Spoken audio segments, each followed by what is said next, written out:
কলকাতার বুকে দুটি জায়গায় ভাড়া এবং দুটি জায়গায় কে ভাড়া নিয়েছিল ললিত ঝা। আপনারা জানেন সংসদে হামলার ঘটনার মাস্টারমাইন্ড যেই ললিতকে ইতিমধ্যে গ্রেফতার করেছে দিল্লি পুলিশের স্পেশাল সেল, এবং সেই ললিত ঝাড় শহর কলকাতার বুকে দুটি বাড়িতে ভাড়া নিয়ে থাকতো। এমনকি বাগুইয়াটি ও বড়বাজারে ভাড়া নিয়ে ভাড়া বাড়িতেই থাকতো ললিত এবং তার পরিবারের লোকেরা। তবে কিভাবে ভাড়া পেলেন তিনি? ভাড়া পেতে প্রয়োজনীয় পরিচয়পত্র দেখানোর যে নিয়ম রয়েছে সেই নিয়ম কি মানা আদৌ হয়েছিল? ললিতকে ভাড়া দেওয়ার সময় মানা হয়েছিল কি সেসব নিয়ম? বড়বাজারের ফ্ল্যাটের মালিক দিল্লি নিবাসী বলে খবর পাওয়া গিয়েছে, এবং কোথা থেকে এই দিল্লি নিবাসী ব্যক্তির সঙ্গে তার পরিচয় সেই বিষয় নিয়ে আরও স্পষ্ট করে সৈকত আমাদের প্রতিনিধি এই মুহূর্তে একেবারে সরাসরি বড়বাজারে ওই বাড়ির সামনে থেকে রয়েছে।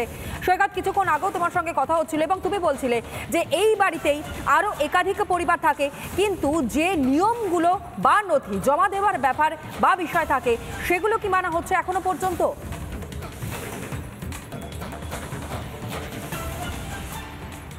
দেখো, আমি সরাসরি দেখাবো যে বাড়িতে এই সংসদে হামলার মাস্টারমাইন্ড ললিত ঝা যে বাড়িটিতে ভাড়া থাকতো সেই বাড়ি আমি আরও একবার দেখাবো। 218 রবীন্দ্র সরণি এই যে বাড়িটি, এই বাড়িটির একেবারে গ্রাউন্ড ফ্লোরে এখনও পর্যন্ত এই দরজাটি বন্ধ হয়ে পড়ে আছে। এই রুমটাতেই ভাড়া থাকতো ললিত ঝা।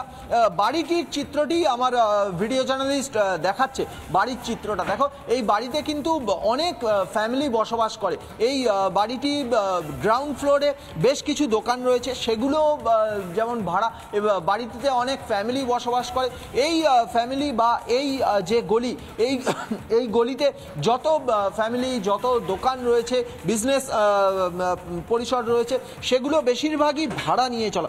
এই ভাড়াগুলি কিভাবে হয় বা বলা ভালো, ভাড়া নেওয়ার ক্ষেত্রে কলকাতা পৌরসভার বা কলকাতা পুলিশের বা রাজ্য প্রশাসনের যে রুলসগুলি রয়েছে সেই রুলস রেগুলেশন মানা হয় কিনা এই বিষয়েও কিন্তু একটা সন্দেহ রয়েছে। কারণ ললিত ঝার ভাই সোনু ঝা রিপাবলিকে যে এক্সক্লুসিভ ফোনো ইন্টারভিউ দিয়েছিল, সেই ফোনো ইন্টারভিউতে সোনু বলেছে ললিত কিন্তু ক্লাস 5 থেকে যখন পড়াশোনা করছে তখন থেকে এই বড়বাজারে থাকে এবং বড়বাজারের একটি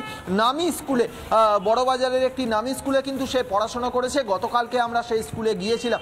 অর্থাৎ ক্লাস 5 মানে বছর 10 থেকে 11 বছর বয়স, প্রায় 20 বছর ধরে এই এলাকায় রয়েছে। 20 বছর আগে যখন সে এখানে এসেছিল বা যখন এই বাড়িটিতে, এই রুমটিতে যখন ভাড়া নিয়েছিল, তখন ভাড়া নেওয়ার যে প্রসেস ছিল সেটা কি এখনও রয়েছে? অর্থাৎ ললিত যদি সেই ভাড়া নেওয়ার সময় তার যে কোনো একটি ডকুমেন্টস যদি দেখিয়ে থাকে, তাহলে সেই ডকুমেন্টস রিনিউ করা বা সেগুলোর ক্ষেত্রে কোনো রুলস রেগুলেশন মানা হয়েছিল কিনা এ বিষয়ে প্রশ্নচিহ্ন রয়েছে। আমরা জানি কলকাতা পুলিশের তরফ থেকে, কলকাতা পুলিশের এসটিএফ এই ললিত ঝার বাকি যে শেল্টারগুলো আছে বা ললিত ঝার লিঙ্ক সবকটি পয়েন্ট খতিয়ে দেখছে।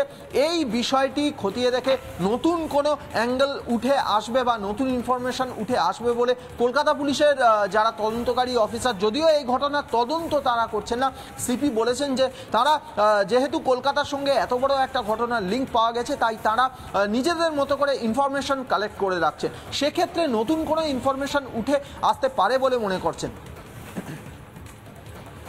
বেশ, যেমনটা তুমি আমাদেরকে জানালে সৈকত, এবং আরও একটা বিষয় আপনাদেরকে জানাই যে কলকাতার বুকে যে দুটি জায়গায় ভাড়া বাড়ি নিয়ে থাকতো এই ললিত ঝা, সংসদ হামলার ঘটনার সঙ্গে যেই ললিত ঝার নাম জড়িয়ে যায় এবং বাগুইয়াটি ও বড়বাজারে ভাড়া বাড়ি ললিতে, তবে কিভাবে ভাড়া পেলেন তিনি এবং ভাড়া পেতে যে প্রয়োজনীয় পরিচয়পত্র দেখানোর নিয়ম রয়েছে ললিতকে ভাড়া দেওয়ার সময় মানা হয়েছিল কি সেই নিয়ম?